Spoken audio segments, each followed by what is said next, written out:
کیونکہ یہ مجلس لائیو مختلف سوشل میڈیا پر بھی جا رہی ہے، تو صرف آپ نہیں دیکھ رہے، پاکستان سے باہر بھی مومنین دیکھ رہے ہیں، تو کچھ چیزیں میں ان کے لیے بھی بیان کرتا ہوں کہ میں مسلسل مجلسوں میں کہہ رہا ہوں کہ مال کی خاطر اگر پاکستان کو چھوڑ کے ویسٹرن کنٹریز میں جاؤ گے، کوئی کہ مولانا مال کمانا گناہ ہے، گناہ نہیں ہے۔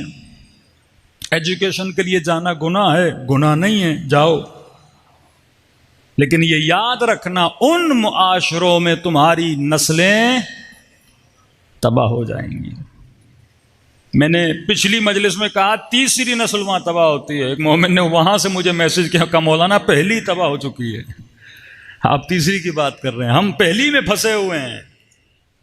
جب تجھے اللہ نے عقل دی ہے، ہاں گھر مل جائے گا، گاڑی مل جائے گی، لگژری لائف اسٹائل مل جائے گا، پیسہ مل جائے گا، لیکن جب 50-60 کے ہوگے، جب زندگی کا ثمر کیا ہے؟ ثمر تمہاری اولاد ہے۔ بڑا شکر خدا ادا کرے وہ والد جس کا بیٹا متقی ہے۔ نیک اولاد سے بڑی کوئی نعمت نہیں ہے، نیک بیوی سے بڑی کوئی نعمت نہیں ہے، عفیفہ عورت سے بڑی کوئی نعمت نہیں ہے، با کردار عفیفہ با حجاب متقی مطیعہ بیوی سے بڑی کوئی نعمت نہیں ہے جو اللہ تجھے عطا کرتا ہے، جس کی تو قدر نہیں کرتا۔ کئی مومنین اپنے گھروں کو تباہ کر دیتے ہیں، کس کی خاطر؟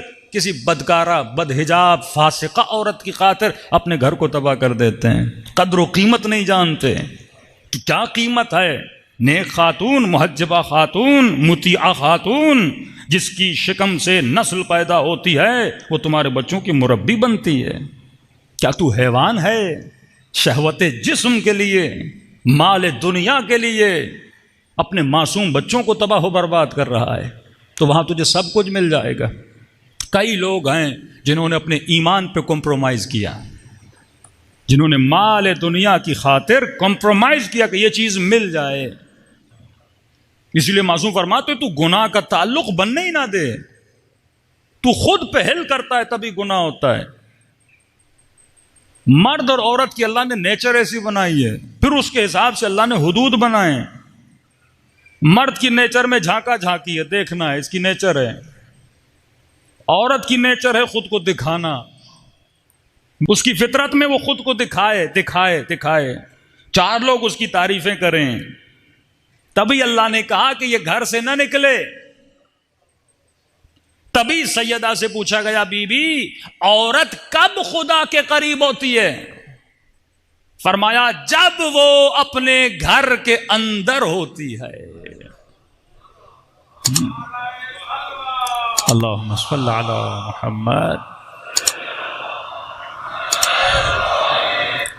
اس میں فائدہ تمہارا ہے، فائدہ کسی اور کا نہیں ہے۔ مردوں کا کیا جاتا ہے تم باہر نکلو گی تو؟ نقصان تو تمہارا ہے نا۔ آج کل لوگ کہیں کہ بھائی پاکستانی معاشرہ ایسا ہے ویسا ہے، دنیا میں سب سے زیادہ ریپ کہاں ہوتا ہے؟ امریکہ میں ہوتا ہے۔ ایک رپورٹ تھی ایوری 7 منٹس میں ایک ریپ ہوتا ہے امریکہ میں۔ کیوں ان معاشروں میں ایسا زیادہ ہوتا ہے؟ کچھ سیدھی بات ہے نا، ایک طرف معاشرے میں وہ مرد ہیں جو غیر تربیت یافتہ، غیر تزکیہ شدہ، ہوس سے بھرے ہوئے، شہوت سے بھرے ہوئے، اور دوسری طرف اگر یہ معاملہ ہوگا فلم معاشرے میں عام، فحاشی معاشرے میں عام، تو ظاہر عزتوں پہ ہاتھ آئے گا نا۔ سونے کو روڈوں پہ تو نہیں رکھا جاتا نا، تجوریوں میں بند کر کے رکھا جاتا ہے نا۔ قیمتی چیزیں کور کر کے رکھی جاتی ہیں۔ اللہ تجھے قیمت دے رہا ہے، ہر چیز کے بننے کا ایک سبب ہے۔ اگر گھر بنانا ہے تو گھر میں مختلف ذمہ داریاں ہیں، اور انہی ذمہ داریوں کے حساب سے پھر خدا نے مختلف اجر رکھے ہیں۔ عورت کے اجر الگ ہیں، مرد کے اجر الگ ہیں۔ تبھی فرمایا جب عورت نارمل طریقے سے جب اس کی ڈلیوری ہوتی ہے، جب یہ تکلیف اٹھاتی ہے، جب اس کے شکم سے بچہ پیدا ہوتا ہے، تو رسول خدا فرماتے ہیں اس تکلیف کے نتیجے میں خدا اس کے گناہ ایسے معاف کر دیتا ہے جیسے یہ ابھی شکم مادر سے خود پیدا ہوئی ہے۔ آج تک سنا کہ باپ کے قدموں میں جنت ہے، ماں کے قدموں میں جنت ہے۔ جب گنہگار رسول کے پاس جاتے تھے کہ ماں کی قبر پہ چلا جا، ماں کی قبر پہ چلا جا، یا رسول اللہ ماں زندہ نہیں ہے، کہ مرنے کے بعد بھی ماں کی دعا لگتی ہے۔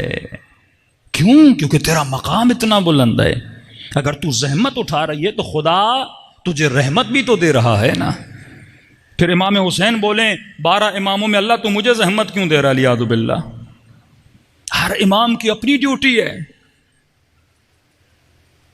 جو مصیبتیں امام حسین نے جھیلی وہ دوسرے اماموں نے نہیں جھیلی، جو تکلیف مولا زین العابدین نے اٹھائیں کہ بیویوں کے سروں سے چادروں کا چھننا، کیا سیدہ زینب نے کبھی اعتراض کیا کہ خدایا یہ اتنی بڑی مسئولیت تو میرے کاندھوں پہ کیوں ڈال رہا ہے؟ اللہ ظرف دیکھتا ہے پھر ڈیوٹیاں دیتا ہے۔ مرد کی ذمہ داری ہے کمانے جائے، رزق حلال لے کر اپنے گھر میں آئے، عورت کی ذمہ داری ہے اپنے بچوں کو وہ تربیت دے جو ام البنین نے اپنے بچوں کو تربیت دی تھی۔ اللہم صلی علی محمد۔ چیز کو وہاں رکھو جہاں وہ رکھنے کے لائق ہے۔ کیا مطلب؟ میں نے مثال دی تھی، جوتی کو پاؤں میں رکھو، امامے کو سر پہ رکھو۔ امامہ پاؤں میں نہیں جانا چاہیے، جوتی سر پہ نہیں آنی چاہیے۔ لیکن آج کی فیمنسٹ عورتیں کیا کہتی ہیں؟ نہیں، جوتیوں کو سر پہ رکھو اور امامے کو پاؤں پہ رکھو۔ ایسا نہیں ہو سکتا۔ ڈیوٹیز اللہ نے تقسیم کی ہوئی ہیں، مطلب جو ڈیوٹی عورت کی ہے وہ مرد نہیں کر سکتا، جو ڈیوٹی مرد کی ہے وہ عورت نہیں کر۔ مزاج الگ ہے نا، ہماری باڈیز، ہمارے ہارمونز، یہ دونوں الگ ہیں۔ یہ تو سائنٹیفکلی ثابت ہے، دنیا چینج نہیں کر سکتی اس چیز کو۔ اب باپ سے اگر بیٹا بیٹی 4 بار پوچھے نا، مثلا بولے بابا یہ کیا ہے، بولے چڑیا ہے، دوبارہ پوچھے بابا یہ کیا ہے، چڑیا ہے بیٹا، پھر آئے بابا یہ کیا ہے، بیٹا بولا نا چڑیا ہے، اب چوتھی بار آئے گا تو پھر یہ نہیں بولے گا چڑیا ہے۔ مرد کا حوصلہ کم ہوتا ہے، لیکن ماں سے 100 بار بھی پوچھے نا تھکتی نہیں ہے۔ اس کے اندر خدا نے کیا دیا ہے؟ صبر دیا ہے، قوت صابرہ دیا ہے۔ لیکن آج دنیا کیا کرنا چاہتی ہے؟ اللہ کی بنائی ہوئی چیزوں کو چینج کرنا چاہتی ہے۔ کہ مرد عورت کیا ہوتا ہے؟ اب تو پوری کوشش ہے ہی شی کو بھی ختم کیا جائے، اور کر دیا ہے ویسٹرن ورلڈ میں۔ پہلے آپ بولتے تھے نا کہ مثلا عارف صاحب آ رہے ہیں تو یہ ہی ہیں، اور مثلا زینب آ رہی ہے تو یہ شی ہے۔ اب کہتے ہیں یہ ہی شی کیا ہوتا ہے، فرق کیوں کرتے ہو؟ مطلب اب ہی شی بھی ختم ہو گیا۔ اب تو مجھ سے سوال کیے جا رہے تھے کہ مولانا اللہ ہی ہے یا شی ہے؟ یہ بات وہاں تک پہنچ گئی۔ اللہ کو مذکر صیغے سے کیوں بلایا جاتا ہے، مؤنث صیغے سے؟ عورت کی توہین کر رہے پروردگار عالم۔ بھائی ہی شی یہ نہیں سمجھتے، اللہ کے یہاں قدر روح کی ہے، روح مرد اور عورت نہیں ہوتی۔ جسموں میں جب ہم آتے ہیں تو یا مرد ہو کر آتے ہیں یا عورت ہو کر آتے ہیں۔ جسم کے اعتبار سے ہم مرد اور عورت ہیں، روح تو مطلق ہے نا، اس میں تو یعنی ظاہر آپ مرد کس وجہ سے مرد بولتے ہو؟ مردوں کے جنسی اعتبار سے نا، عورت کو کس اعتبار سے عورت بولتے ہو؟ جنسی اعتبار سے نا۔ اب روح میں تو یہ چیزیں ہیں نہیں، روح لامحدود ہے، روح مطلق ہے، روح جسم نہیں رکھتی، روح لامحدود ہے نا، روح نظر نہیں آتی۔ وہ تو مرنے کے بعد آپ کو پتہ چلے گا روح کے پاور کیا ہوتے ہیں، یہ ہم زیادہ محسوس نہیں کر پاتے۔ تو روح میں تو یہ چیز ہے ہی نہیں جسم کے اعتبار سے۔ اب یہ اللہ کی مرضی ہے، تیری روح کو مرد جسم میں پھونکتا ہے یا عورت جسم میں پھونکتا ہے۔ اب جس جسم میں اس نے پھونک دیا اسی کی ضروریات کے اعتبار سے تجھے دنیا میں کام کرنا ہے۔ یہ تازہ واقعہ آپ کو سناؤ، یہ میراتھن میں جو لوگ بھاگتے ہیں، اس کے آپ اسپورٹ مقابلے ہوتے ہیں، تو اب وہاں تو قانون بن چکا ہے۔ میں پاکستان میں پڑھ رہا تھا ایک رپورٹ کہ پتہ نہیں پاکستان میں 2 سال میں یا 1 سال میں کوئی 500-600 مرد عورت بنے ہیں، عورتیں مرد بنی آپریشن کروا کے۔ تو وہ ایکسیپٹ کرتے ہیں، اگر آپ آپریشن کروا کے لڑکی بننا چاہتے ہیں ہو جائیں گے، اور وہ آپریشن کروا کے لڑکا بننا چاہتی ہے ہو جائے گی۔ تو وہاں ایک انگریز نے کیا کیا، وہ آپریشن کروا کے لڑکی بن گیا، تھوڑا تیز تھا، دماغ تھا اس میں۔ اب اس نے کہا لڑکی تو بناؤ، اب فائدہ کیا لڑکی بننے کا؟ کیا کروں؟ تو اس نے کہا یہ میراتھن کی جو ریس ویس ہوتی ہے نا اس میں چلے جاؤ. لڑکی بن تو چکا تھا لیکن طاقت وہی مردانہ تھی نا اس میں. اب جب وہ اس میں اسپورٹ میں جب اس نے پارٹیسپیٹ کیا تو وہاں تو ساری عورتیں تھیں. اب ہر اس میں یہ جیتتا جا رہا تھا. عورتوں کی چیخیں بلند ہو گئی, بھائی یہ جہاں بھی آ رہا ہے جیت رہا ہے. اس نے کہا میں بھی عورت ہوں. انہوں نے کہا نہیں ہم تجھے مانتے نہیں تم عورت ہو. اس نے کہا یہ میرا سرٹیفکیٹ میں نے آپریشن کروایا. ان سب نے احتجاج کیا, اس کو نکال دیا. اب اس نے کیس ڈالا ہوا ہے جب میں عورت ہوں تو مجھے جانے کیوں نہیں دیا جا رہا. بھائی اللہ نے جو ہارمون تمہارے بنائے ہیں وہ الگ الگ ہیں. تو میں اکثر کہتا ہوں اگر مرد عورت ایکول ہیں تو آج کے بعد جتنے ٹرک ڈرائیور ہیں عورتیں بن جائیں, فوج 80% عورتیں چلائیں. نہیں ہو سکتا نا. ہیوی ورک عورت کا جسم اسے برداشت نہیں کرتا. اللہ نے اس کے جسم کو اس کے مزاج کو کیا بنایا ہے؟ نازک بنایا ہے. اسی اعتبار سے تربیت بھی اگر بیٹے اور بیٹی کی کرنی اس حساب سے کرو. یہ نہیں جس طرح بیٹی کو ٹریٹ کر رہے ہو اسی طرح بیٹے کو ٹریٹ کرو. جس طرح بیٹے کو ٹریٹ کرتے ہو اسی طرح بیٹی کو ٹریٹ کرو. مثال کے طور پہ ایک عام مثال آپ کو دے رہا ہوں. کہتے ہیں بیٹا جب گر جائے نا رونے لگے تو بیٹے کو کہو بھائی مرد روتا تھوڑی ہے, اسے شاباش کر کے کھڑا کرو. لیکن بیٹیاں جب گریں تو انہیں پیار دیا کرو. کئی صفات مرد کے لیے اچھی ہیں عورت کے لیے بری ہیں. کئی صفات عورت کے لیے اچھی ہیں مرد کے لیے بری ہیں. مثلا مرد اگر بہادر ہو تو یہ صفت اچھی ہے. عورت اگر بہادر بن جائے معصوم فرماتے یہ مذموم ہے. فطرتاً اللہ نے عورت کو ڈرپوک بنایا ہے. کیوں؟ کیونکہ ڈرے گی نہیں تو اپنی عزت کیسے بچائے گی. مرد اگر گھر سے ناراض ہو کے نکل بھی گیا کیا بگڑنا ہے اس کا؟ رات کو گھر نہیں جائے گا, روڈ پہ کہیں ادھر ادھر سو جائے گا. لیکن عورت اتنی بہادری کر کے شوہر سے ناراض ہو کے والد سے ناراض ہو کے یہ لڑکی گھر سے نکل جائے صحیح سالم واپس آئے گی. تیری عزت میں مرد کی عزت میں فرق ہے. تیرا درجہ بلند ہے. معاشرے میں تیرے رہزن بہت ہیں, تیرے خریدار بہت زیادہ ہیں, گندی نگاہیں دیکھنے والے بہت زیادہ ہیں. اب بچیاں اتنی بہادر بن جائیں پھر یہی واقعات جو آپ دیکھ رہے ہیں نا گھر سے بھاگ جاتی ہیں. اگر بہادری نہ ہوتی کبھی ایسا کام کرتے؟ یہ تبھی معاملات پیدا ہوتے ہیں. فرمایا مرد اگر سخی ہو اس کے لیے باعث فخر ہے. مرد کنجوس, ہمیشہ کہتا ہوں کنجوس نہ علی کو اچھا لگتا ہے نہ بیوی کو اچھا لگتا ہے. مرد کنجوس نہیں ہوتا. کنجوس اب یہ نہیں کہ اسراف کرے, سخی ہوتا ہے. عورت مولا فرماتے ہیں سخی ہو تو اچھا نہیں ہے. مولا کیوں؟ کہ اگر یہ سخی بنے گی شوہر کو کنگال بنا دے گی. یہ صدقہ بھی دینا اپنے شوہر کے مال سے تو پوچھ کے دے کہ بھائی صدقہ دینا ہے. لیکن روز بولے آج بھائی کو پیسوں کی ضرورت ہے, آج بہن کو پیسوں کی ضرورت ہے, آج سہیلی گھر پہ آئی تھی اسے پیسوں کی ضرورت ہے, وہ بیچارہ کنگال ہو جائے گا. کہ اپنے شوہر کے مال کی محافظ بنے. جو بیویاں واقعی ایسی ہوتی ہیں نا گھروں کو بڑا اچھے طریقے سے مینیج کرتی ہیں. اب مرد فضول خرچی والا ہوتا ہے نا, وہ تھوڑا تھوڑا تھوڑا تھوڑا کر کے جمع کرتی ہیں, آخر میں آتا ہے کچھ نہیں بچا پریشان ہوں, تو بولتی ہے گھبراؤ نہیں میں نے جمع کر کے رکھا ہوا ہے. اپنے مردوں کو اپنے بچوں کو, ہاں لیکن عورت کو بھی یہ ہو کہ مجھے اپنے بیٹے کو کیا بنانا ہے؟ سخی بنانا ہے. حاتم طائی اگر حاتم طائی بنے, کیوں بنے؟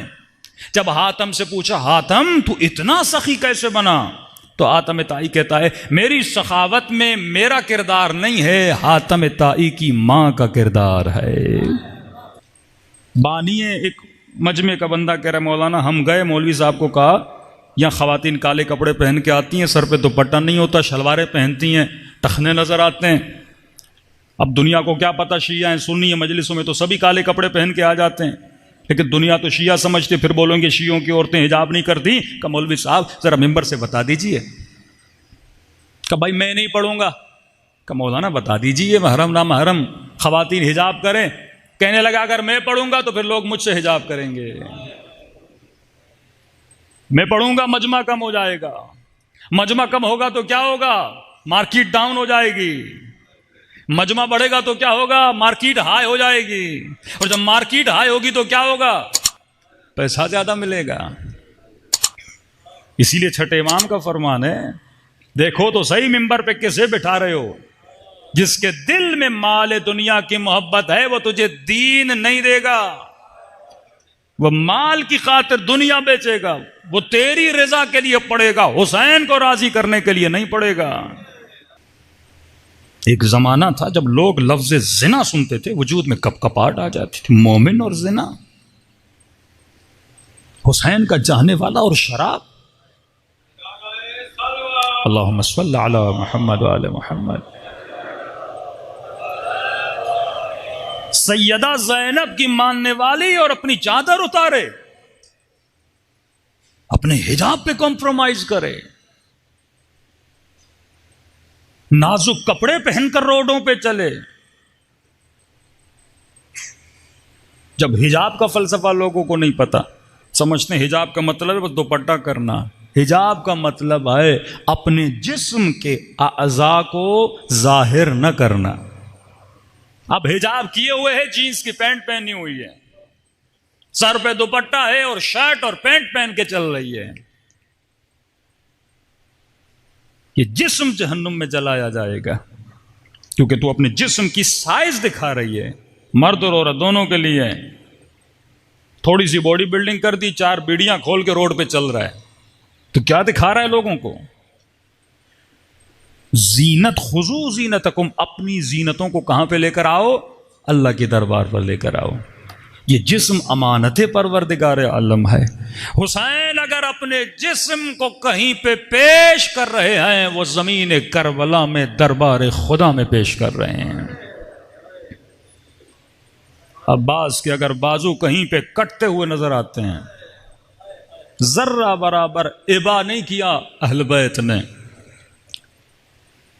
جس میں سیدہ فاطمۃ الزہرا پسلیاں ٹوٹ رہی ہیں، دفاع ولایت میں، تربیت بشر میں.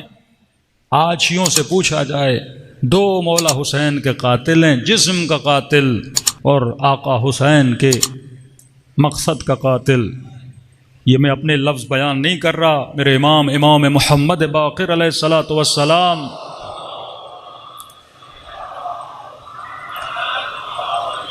میرے مولا فرماتے ہیں کہ اے مومن، ہمارے دادا حسین کے 2 دشمن ہیں.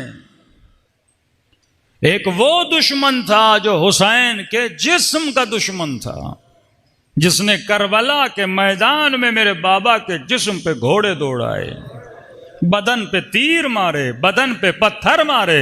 لیکن ایک دشمن وہ ہے جو میرے جد کے مقصد کا دشمن ہے، وہ اس دشمن سے بدتر ہے. کہ مولا کیا مطلب؟ فرمایا ہر معاشرے میں 2 طرح کے لوگ ملیں گے.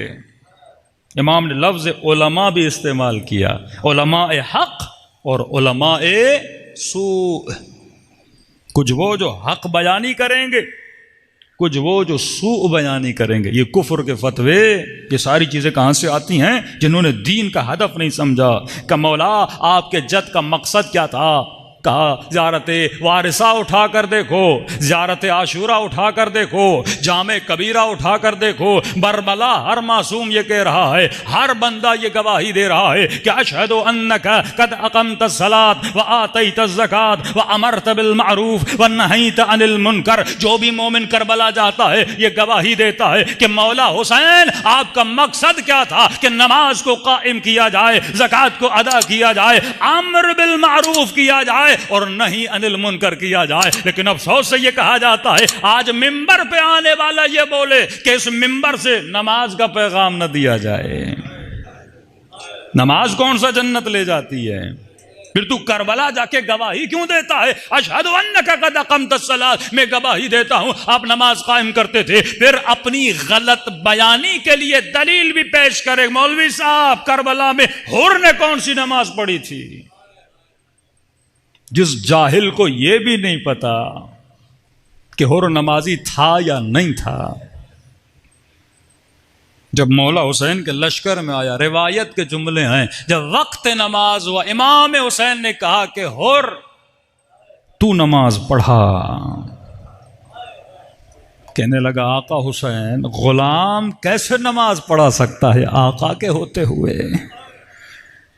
یقیناً امام حسین کو پتا ہوگا ایسے جاہل آئیں گے ممبروں پہ اور ایسے بہتان، ایک شہید پہ تہمت، حسین کے صحابی پہ تہمت، جس نے اپنی جان کو قربان کیا اس پہ تہمت، جو صریحاً قرآن کی آیت ہے کہ جو نماز نہیں پڑھتا اقیموا الصلاۃ ولا تکونوا من المشرکین، نماز قائم کرو اور مشرکوں میں سے نہ بنو، اس حکم کو آ کر پامال کرے۔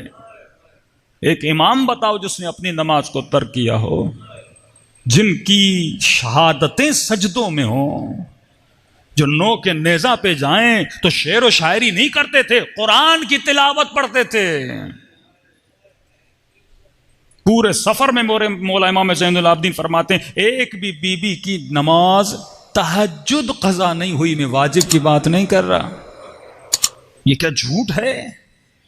زندان شام میں اٹھتی ہیں، آدھی رات کا وقت ہوتا ہے، وضو کر کے بیٹھ کے نماز پڑھ رہی ہیں۔ پھپھی اماں تکلیف ہے، بی بی اتنی تکلیف ہے، بیٹھ جائیں، مستحب نماز ہے، پڑھنے کی کیا ضرورت ہے؟ آواز آئے گی نہیں، حسین کی وصیت تھی، بہن زینب مجھے نماز تہجد میں یاد کرنا۔ تو جسم کو پالنے کے لیے آیا ہے، دو کوڑی اور دو ٹکوں کے لیے اپنے دین کو بیچ رہا ہے، اپنے بچوں اور اپنی نسلوں کو تباہ کر رہا ہے، دنیا کی خاطر اپنی عفت و اپنے حیا کو برباد کر رہا ہے۔ مولا فرماتے ہیں، یا عربی کا شعر ہے نا، یا لیت الشباب متی یعود، جب بوڑھے ہو جاؤ گے نا پھر کہو گے اے جوانی واپس کب آؤ گی؟ جوانی پھر واپس نہیں آتی، گزرا ہوا دن کبھی پلٹ کے نہیں آتا۔ فرمایا مومن جب زندگی گزارتا ہے نا، اس سے پوچھا جائے اپنی گزری ہوئی زندگی سے مطمئن ہو، کہتا ہے الحمدللہ، پچھتاوا نہیں ہوتا، وہ کام نہ کرتا، ایسا نہ بنتا۔ نہیں، کربلا میں علی اصغر سے پوچھو، آپ کی زندگی سے مطمئن نے 6 مہینے کا بچہ ہے، کیا کارنامہ کیا اس بچے نے؟ قاسم 14 سال کا، چچا پوچھ رہے ہیں قاسم کیف عندک الموت؟ چچا احلا من العسل، شہد سے زیادہ میٹھی ہے۔ تو خدا را مقصد حسین کو سمجھیے۔ علماء فرماتے ہیں جو عالم یہ دیکھے کہ معاشرے میں بے حیائی بڑھتی جا رہی ہے، معاشرے میں عفت دری ہو رہی ہے، جگہ جگہ شیطان نے اسباب گمراہی پھیلائے ہوئے ہیں، وہ ٹی وی، وہ ڈرامہ، کیا کچھ نہیں ہے، حکومتیں سپورٹ کر رہی ہیں بے حیائیوں کو، سسٹم سپورٹ کر رہا ہے بے حیائی کو، سینسر بورڈ سب پیسے کھا کھا کے جوانوں کے ذہنوں میں زہر ڈالا جا رہا ہے، اور یہ مولوی، یہ عالم دیکھے اور ممبر پر آ کر مقصد حسین کو بیان نہ کرے۔ کیوں؟